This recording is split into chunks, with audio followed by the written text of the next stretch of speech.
Dominical correspondiente al Día del Señor 5 de abril de 2015, titulada La importancia y el valor de la muerte de Cristo. La importancia y el valor de la muerte de Cristo. Nuestro Dios está hablando a su pueblo santo. Quiero volver a orar, porque la oración solamente nos muestra que dependemos del Espíritu Santo. En primer lugar, yo quiero depender del Espíritu Santo. Precioso Espíritu Santo del Trino Dios, yo no soy suficiente para exponer tu palabra, para exponer tu verdad. Yo no soy doctor como debiera serlo. No tengo la destreza, soy falto en muchas cosas para poder exponer correctamente la palabra de Dios. Sin embargo, es la gran responsabilidad que mi Señor ha puesto sobre mis hombros, y para honor y gloria de su nombre debo hacerlo lo mejor y debo dar de lo mejor, en tanto en la preparación como en la exposición. Amado Señor, te suplico que tú me sustentes para poder exponer correctamente la Sagrada Escritura, pero también suplicamos que tu Espíritu Santo sustente a nuestros amados hermanos, que escuchemos hoy todos tu voz. Espíritu Santo, quiero escuchar la voz de tu palabra. Que hables a través de este sermón, te lo suplicamos. Espíritu Santo, también danos el entendimiento para escuchar el mensaje en esta mañana. Que tu palabra es espiritual. Nosotros, aún en este cuerpo de carne, resistimos la palabra que es Espíritu. Espíritu Santo, ayúdame a poner por obra tu palabra. Ayúdame, Señor, porque no podemos ser solamente oidores. Tu palabra nos enseña y tu Espíritu Santo nos convina a que debemos ser hacedores de tu palabra. Por lo tanto, hoy, Señor, somos masa disponible en tus manos, barro en las manos del perfecto alfarero. Obra conforme a tu voluntad. Te lo suplicamos en Cristo Jesús. Amén y amén. Muy bien, hermanos amados, vamos a ver una serie de versículos. No vamos a tener como un solo texto. Pues vamos a hablar de la importancia y el valor de la muerte de nuestro Señor Jesucristo. Hay dos motivos por los cuales hemos de exponer la Escritura hoy respecto de este tema. Y el primero y más importante es que hoy vamos a celebrar la Santa Cena. Entonces hemos de conocer en qué consistió el sacrificio en la muerte de cruz de nuestro Señor Jesucristo. Pero también es porque en esta semana se ha celebrado, o la cristiandad universal ha celebrado la popularmente llamada Semana Santa, ¿cierto? Y algunas personas de pronto puedan conservar una añoranza o tengan algunas dudas. Hay tanta gente que asiste a las procesiones, parece tanta la piedad en estos tiempos. Bueno, ¿qué diferencia tenemos nosotros con aquellos que celebran este tipo de Semana Santa? La cristiandad universal, al celebrar la popularmente llamada Semana Santa, lo que está haciendo es una conmemoración religiosa y tradicional. ¿Y acaso nosotros no tenemos una celebración religiosa? ¿No es nuestro culto también una celebración religiosa? ¿Y acaso nosotros también no tenemos una influencia tradicional? Claro que sí. Claro que sí, nuestro culto es una celebración religiosa, partiendo de la base de que religio quiere decir volver a ligar, religar, volver a ligar. Entonces, Cristo nos vuelve a ligar a Dios, pero también es tradicional porque nosotros procedemos de una tradición bíblica desde el Génesis, y tenemos una perspectiva hasta el Apocalipsis. Entonces, ¿es similar nuestra celebración, nuestra conmemoración religiosa y tradicional? No, no es similar. Nuestra religión diario a diario va floreciendo, mientras que esa conmemoración de la Semana Santa de parte del mundo cada vez se viene a menos. ¿Por qué? Porque es una celebración mundanal, ególatra, porque en ella reina el pecado. En nuestros tiempos, la Semana Santa es sinónimo de vacaciones, de escaparse de la rutina. Para muchos es el desborde de pasiones carnales, de desenfreno, de banalidades y de desórdenes, en lo cual no hay tal Semana Santa. Pero por otra parte, la Semana Santa es una celebración ignorante para los religiosos que la celebran. Es un ritual idolátrico muerto. ¿Por qué? Porque es un ciclo pagano de nacimiento y muerte proveniente de las religiones de la India y de Egipto. Es una apología a la reencarnación. Según ellos, Jesucristo nace en Navidad y luego muere en la Semana Santa y luego se reencarna en Navidad. Es un ciclo y es una apología a la reencarnación. Hace parte del calendario de la siembra y de la cosecha, el solsticio de invierno y el equinoccio de primavera, y hace parte de la adoración a dioses paganos. A simple vista, la religión tradicional está celebrando a Cristo, está recordando los acontecimientos del Calvario. De hecho, hay muchos cristianos que les gusta escuchar el sermón de las 7 palabras. Y parece que esta celebración es muy santa, se viste por fuera de mucha santidad. Y a la gente le parece que con esos rituales religiosos e idolátricos están agradando a Dios. Pero miremos el centro de esas actividades religiosas. En primer lugar, enfatiza en el rito, en la tradición. Se centra en magnificar los hechos sucedidos. Hace un relato minucioso. Es exigente en la ceremonia. Se basa en el recuerdo. Es una veneración al día. El Viernes Santo es un día especial, y el sábado, el día de la resurrección, la vigilia de la Virgen, y cosas así. Hacen énfasis en el día, hacen énfasis en la época, y se trasladan allá con sus vestimentas, con sus disfraces, pero no se hace énfasis en la persona del Señor Jesucristo. Esta es una nostalgia del pasado, mueve las emociones y hasta le produce remordimiento a la gente. Pero ese remordimiento no conduce a vida. ¿Por qué? Porque es curioso que después de que salen de la ceremonia, sin remedio se van a pecar. Oseas 6:6 dice: lo que pido de ustedes es amor y no sacrificios, conocimiento de Dios y no holocaustos.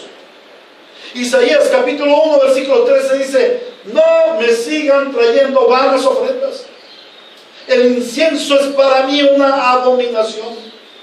Luna nueva, día de reposo, asambleas convocadas. No soporto que con su adoración me ofendan. Si en esta celebración idolátrica las gentes se dieran cuenta de la ofensa contra Dios, no lo harían. Esta es una celebración hipócrita. Es una adoración a ídolos mudos, a dioses fruto de la imaginación. Vemos las procesiones tras de figuras con vestidos ostentosos y flores para las estatuas. Los seguidores se disfrazan, se flagelan, hacen dramas, cambian de apariencia, pero sus vidas no son transformadas. La vida de Dios no entra en ellos. Todo esto es contrario a la voluntad de Dios, es abominable, es despreciable a los ojos del Señor. Eso es la celebración idolátrica de Semana Santa. Éxodo 23 en adelante dice: no tengas otros dioses delante de mí, además de mí. No te hagas ni un ídolo, ni nada que guarde semejanza con lo que hay arriba en el cielo, ni con lo que hay abajo en la tierra, ni con lo que hay en las aguas debajo de la tierra. No te inclines delante de ellos, ni los adores. Yo, el Señor tu Dios, soy un Dios celoso. Cuando los padres son malvados y me odian, yo castigo a sus hijos hasta la tercera y cuarta generación. Si estas celebraciones realmente agradan a Dios, estas personas serían transformadas, serían santificadas, serían un ejemplo para otras personas, para sus familias, serían ejemplares en su sociedad, sus naciones serían prosperadas y bendecidas. Pero miremos cómo en aquellos lugares en donde más se practica esta idolatría, hay más hambre, hay más pobreza y hay más violencia. Lo miramos: América del Sur, Centroamérica, Filipinas, África. Pero miremos aquellas naciones donde no se hacen estas prácticas idolátricas. Son países que están bendecidos y prosperados por el Señor. ¿Por qué? Porque allí floreció el verdadero evangelio. Casos como Dinamarca, Holanda, Ginebra, norte de Europa. Ahora, ¿qué tiene que ver eso con nosotros? Los creyentes verdaderos no tenemos una celebración cíclica. Nuestra celebración ha de ser permanente. Pero hay algunas personas que quieren perseverar en el rito. Han cambiado por el templo con estatuas por uno sin estatuas. Han cambiado al curita con su sotana por un pastor con corbata. Pero su vida, su religión no produce transformación. La verdadera adoración a Dios produce transformación, y este es nuestro culto. La verdadera iglesia debe tener otra forma de celebrar. Los verdaderos cristianos celebramos al Señor con adoración en espíritu y en verdad. Como lo dice Juan 4:23 y 24, mas la hora viene y ahora es cuando los verdaderos adoradores adorarán al Padre en espíritu y en verdad. Porque también el Padre tales adoradores busca que le adoren.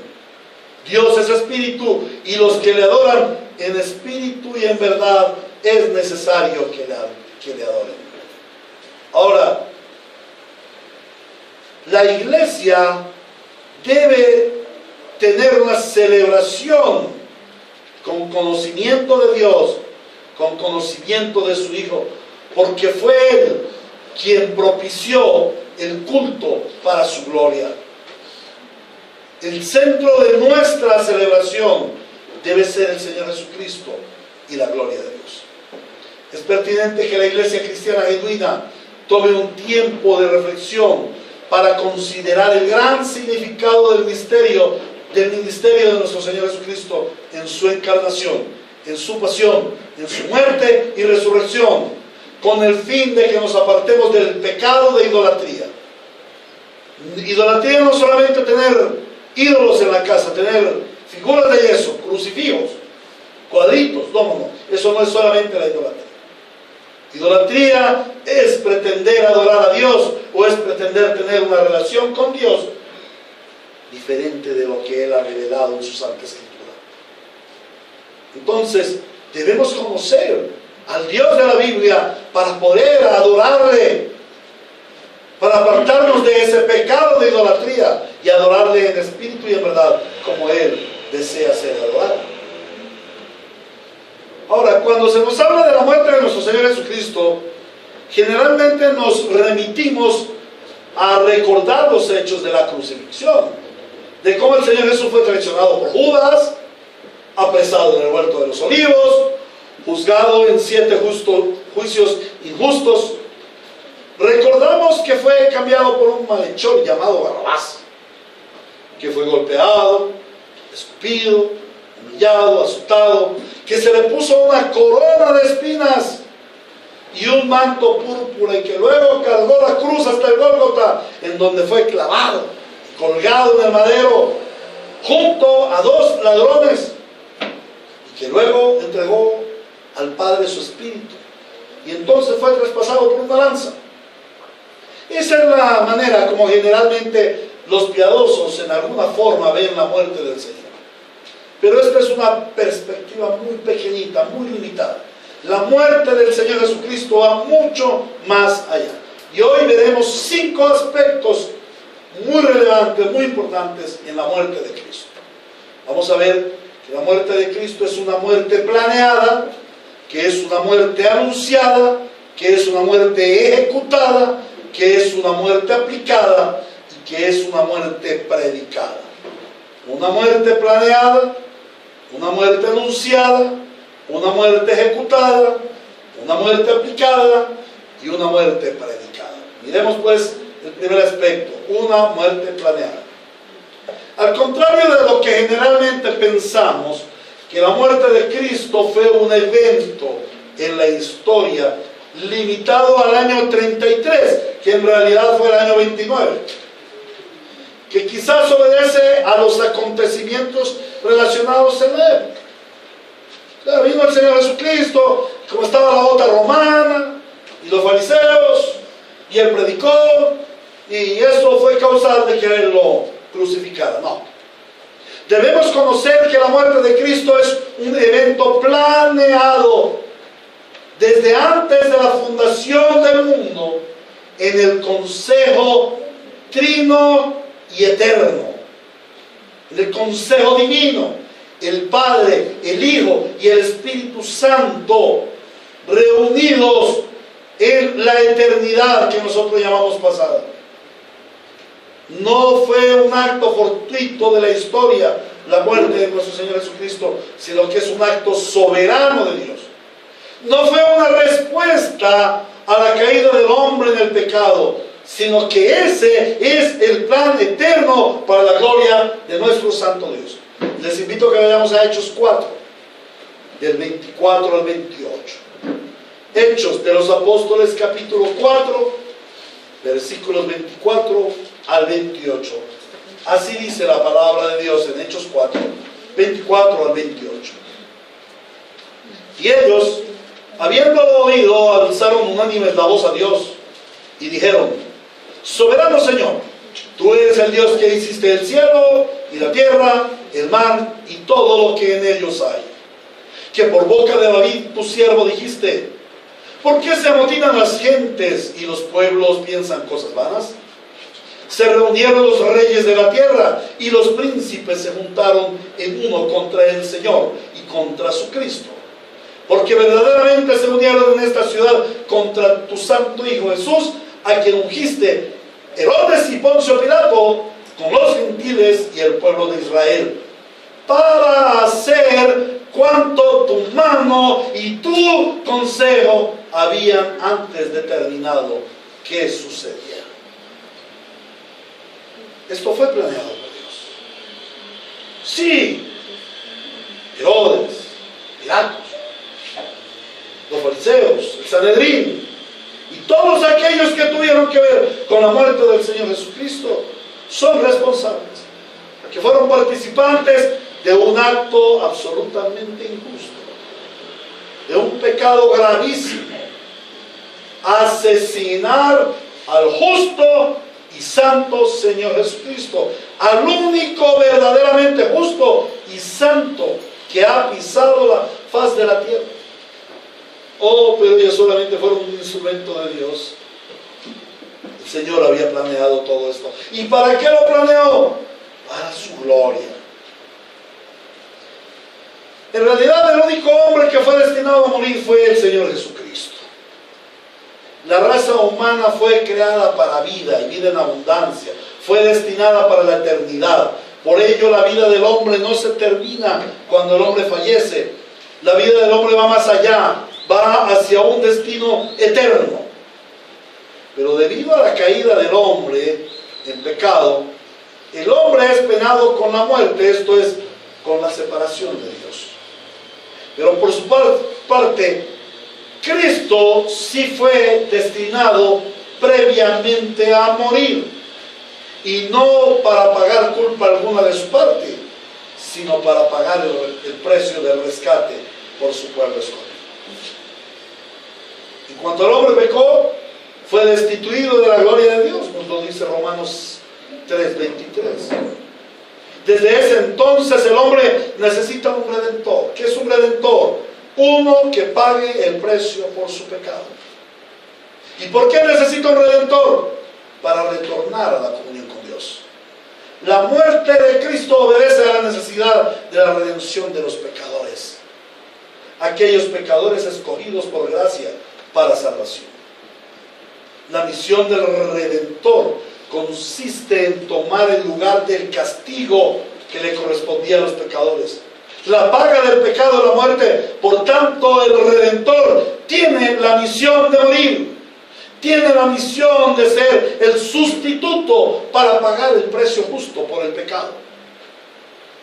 Pero para pagar ese alto precio, el redentor no puede ser un hombre como todos los hombres. El perfil de ese redentor tiene que ser un perfil especial. Primero, tiene que ser hombre, sí. ¿Por qué? Porque fue el hombre quien pecó. Un ángel no puede pagar el pecado del hombre, porque es ángel. Y el que pecó fue el hombre. Por lo tanto, el sustituto debe ser un hombre. Pero ese hombre debe ser santo, inmaculado, nunca haber pecado. ¿Por qué? Porque si ha pecado, a lo sumo podrá pagar por sus pecados, pero nunca podría redimir a otro.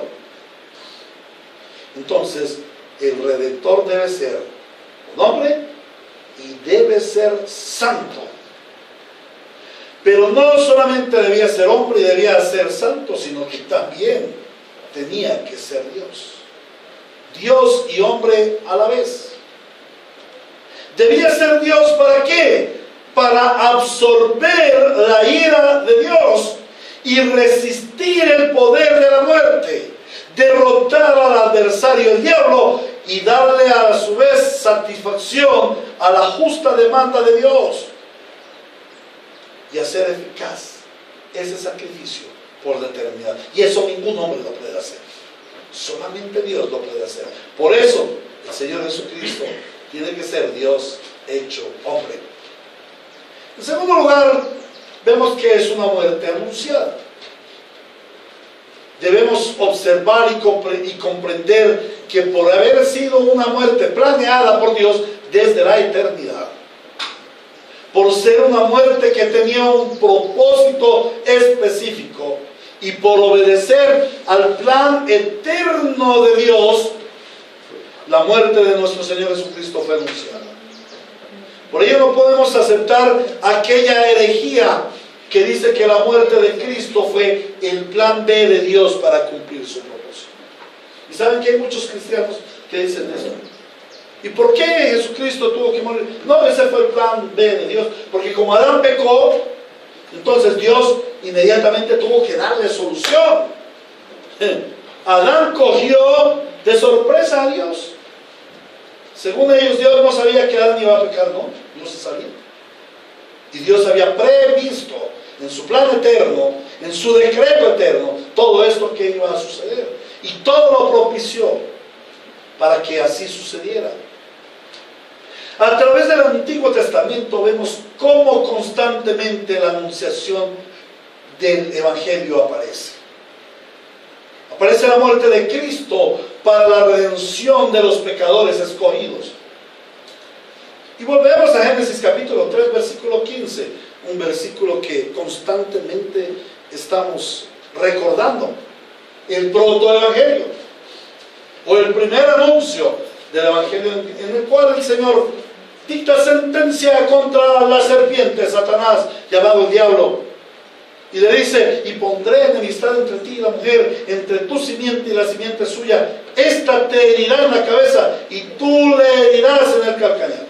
Aquí estaba hablando claramente del Señor Jesucristo.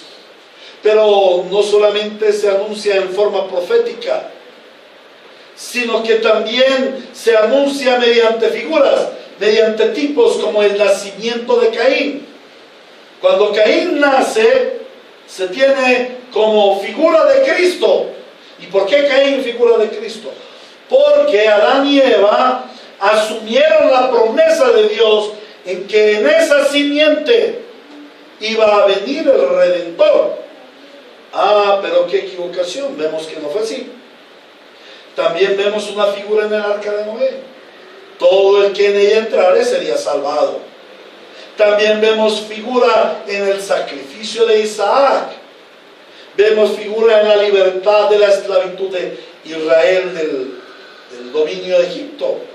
Vemos la figura de la celebración de la Pascua, del tabernáculo, de los sacrificios. Todo en el antiguo pacto apuntaba hacia la venida de aquel Redentor. El pueblo de Israel, el verdadero Israel, siempre tuvo la esperanza de la redención. Por ello, cuando el Señor Jesús hizo su aparición en el mundo, muchos indagaron y otros cuantos creyeron en Cristo, porque claramente en Él se veía el cumplimiento de las profecías, de las figuras y de los tipos. Hoy en día nosotros, al conocer el testimonio de la palabra, vemos en Cristo el cumplimiento del Evangelio y podemos tener segura esperanza en Él, ya no como sombras, como lo tuvieron los antiguos, sino como realidades de las cuales no hemos visto aún, pero las creemos por el testimonio de la palabra. ¿Quién de ustedes ha visto al Señor Jesús crucificado? ¿Quién ha visto un pedacito de la cruz? ¿O una gotita de la sangre que Él derramó? ¿O hemos visto su tumba? ¿O su cuerpo? No, nada de esto. Esos testimonios para nosotros no son importantes. El testimonio para nosotros es la palabra de Dios. Pero esta palabra ha sido transmitida fielmente. O sea, los hombres han dado fielmente testimonio de esta palabra a través de los siglos, a través de toda la historia. Por eso el Evangelio es para nosotros una realidad. Sigue siendo una muerte anunciada. Ahora vemos que es una muerte ejecutada. El relato de los 4 evangelios y la historia recontada en los hechos, en las cartas y en el Apocalipsis nos muestra que la muerte de Cristo sí fue ejecutada, que fue Él definitivamente quien cumplió los requisitos del perfil demandado por Dios y sobre quien se descargó la ira de Dios. La idolatría mundanal muestra la muerte de Cristo como un perverso acto de maldad e indolencia. Y en sí, esto no es mentira, es verdad. Es un horripilante acto, un perverso acto de maldad e indolencia de los hombres en contra del santo, del justo. Y saben, la gente mundana se apiada de la muerte de Cristo. Piensan que por ser sensibles a esos actos, cuando ven el mártir del Calvario, cuando ven las procesiones a un Cristo cargando la cruz, macilento, herido, con sangre pintada en la cara, con la cruz, el Señor caído, ¡ay, el Señor caído! Pobrecito el Señor caído de Buga, el Señor caído de Montserrat, el Señor caído de Girardota. Bueno, y si está caído, ¿quién lo va a levantar? No hay caso.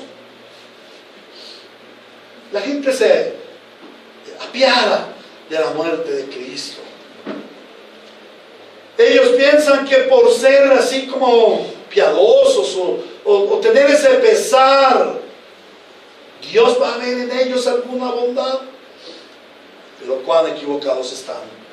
Porque Dios no envió a su Hijo al mundo a morir para ver qué hombres eran buenos. De hecho, dice que todos los hombres somos malos.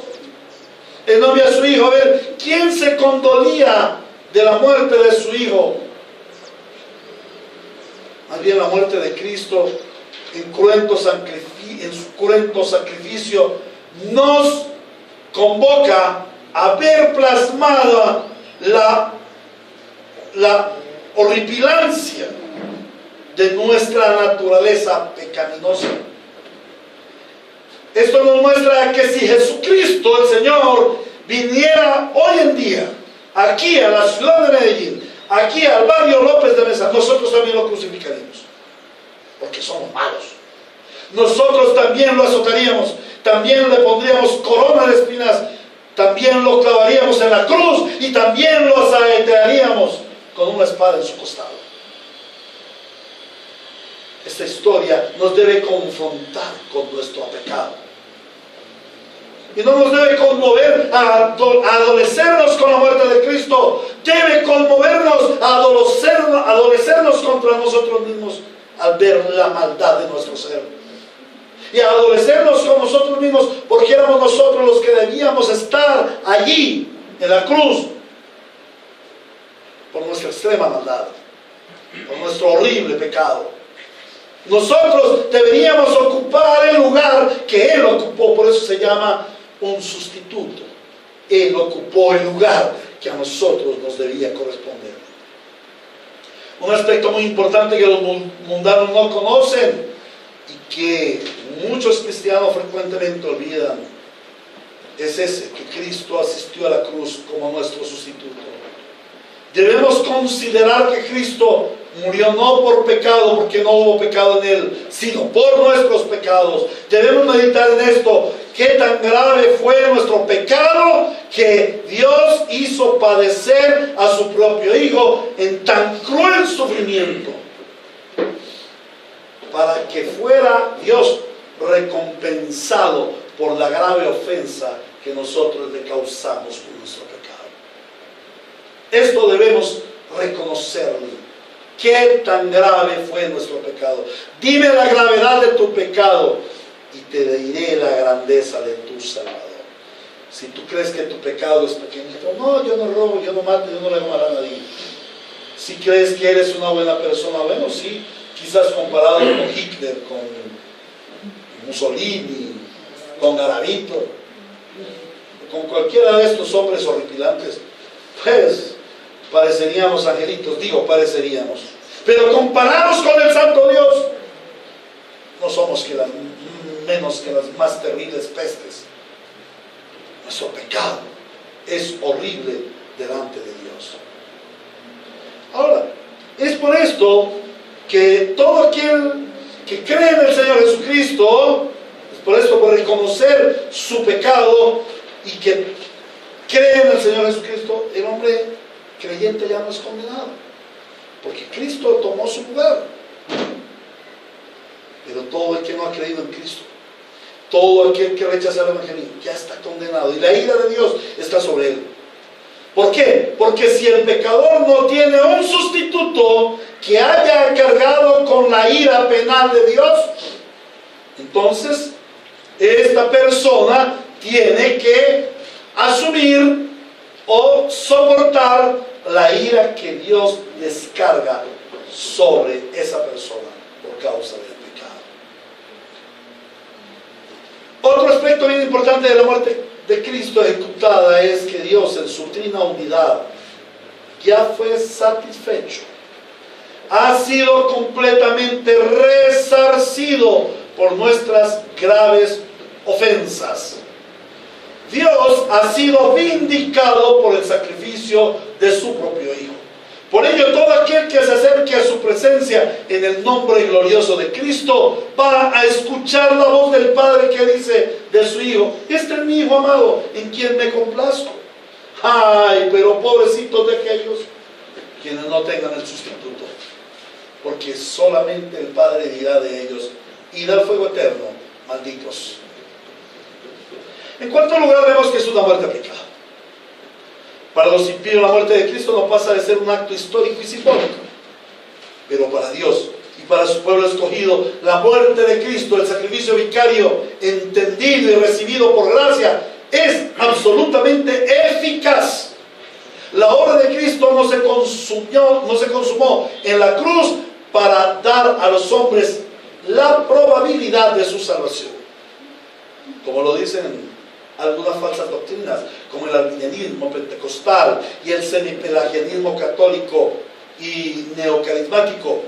La muerte de Cristo fue el sacrificio eficaz para el perdón absoluto de los pecados de los escogidos. Y es una grave ofensa al Señor el decir que su sacrificio en la cruz, que su muerte no sirve para nada. O sea, que el hombre tiene que ayudar, tiene que colaborar. Es un grave error decir que si el hombre no se decide por Cristo, entonces la muerte de nuestro Señor es ineficaz, que Él está a la puerta y llama, y que si yo no le abro, pues que no va a entrar. Eso es una muerte ineficaz. Que decir que si el hombre no pone de su parte para recibir la salvación, entonces no es salvo. O que si el salvado vuelve a pecar, entonces pierde su salvación. Estas son herejías. Asegurar que el sacrificio de Cristo es parcial y que los pecadores debemos completar lo que falta, así sea el 0.001%, es herejía. Es herejía decir que aunque Cristo murió en la cruz, aún queda una pena que debemos pagar, que esto se logra mediante obras humanas. Esto no es así. La obra de Cristo en la cruz es suficiente y perfecta, y al ser aplicada en nuestras vidas nos da la absoluta salvación. De eso debemos estar absolutamente seguros, hermanos. De eso tenemos que estar seguros. Si no estamos seguros de que somos redimidos, muy sencillo, vamos a seguir pecando sin vergüenza. Y algunos hay que decirles sinvergüenzas, especialmente a mí. Si no conocemos la realidad de la redención en Cristo, la realidad de lo que ha hecho el Espíritu Santo aplicando la redención a nuestras vidas, nunca vamos a abandonar ese horrible pecado en el que hemos persistido en vivir. Entonces ya hemos visto que es una muerte planeada, que es una muerte anunciada, que es una muerte ejecutada y que es una muerte aplicada. Ahora vamos a ver el último punto, una muerte predicada. La muerte y posterior resurrección de Cristo es la médula del Evangelio, es la columna vertebral, es el centro, es la base, es el fundamento. Estas son las buenas noticias de Dios para el hombre. El Señor Jesucristo, Dios hecho hombre, descendió de los cielos para dar su vida para la salvación de todo aquel que en Él cree. A partir de la resurrección de Cristo y el Pentecostés, cuando vino el Espíritu Santo y la iglesia pasó de ser un proyecto a una realidad, este glorioso evangelio ha sido predicado en todas las naciones para la salvación de los pecadores durante ya cerca de 2000 años. Desde la muerte de Cristo y su resurrección, son miles de millones de almas perdidas las que han recibido la salvación por escuchar el mensaje de Dios, comprenderlo por la revelación del Espíritu Santo, recibirlo como obra del Espíritu Santo en nuestras vidas y obedecerlo. La muerte de Cristo ha sido, es y seguirá siendo predicada hasta la pronta venida de nuestro Redentor. Esta es la misión que Dios ha delegado a todo creyente. Definitivamente, lo que a los ojos de los incrédulos parecía ser una horrible muerte y una derrota de Dios, y no por parte del adversario, no resultó ser así, sino que vino a ser la más gloriosa victoria. La muerte anunciada, la muerte planeada, la muerte anunciada, la muerte ejecutada, la muerte aplicada y la muerte predicada han redundado en la gloria de Dios, por la vindicación de su nombre, por la salvación de los escogidos y por la restitución plena del reino. Amén. Amén. ¿Qué concluiremos para terminar este sermón? Vamos a concluir con un resumen de lo estudiado. Hoy hemos aprendido que la muerte de Cristo es mucho más de lo que generalmente nos imaginamos y alcanzamos a comprender, tanto por los impíos como por muchos de los creyentes. En primer lugar, hemos comprendido que la muerte de Cristo no fue un evento fortuito, sino que obedece a un plan eterno para la gloria de nuestro Dios y para la redención del pueblo escogido por su gracia. En segundo lugar, comprendimos que por obedecer a un plan divino, la muerte de Cristo fue anunciada desde el mismo Génesis mediante profecías, pero también mediante figuras y tipos. En tercer lugar, vimos que la muerte del Redentor definitivamente fue ejecutada sobre la persona de nuestro Señor Jesucristo.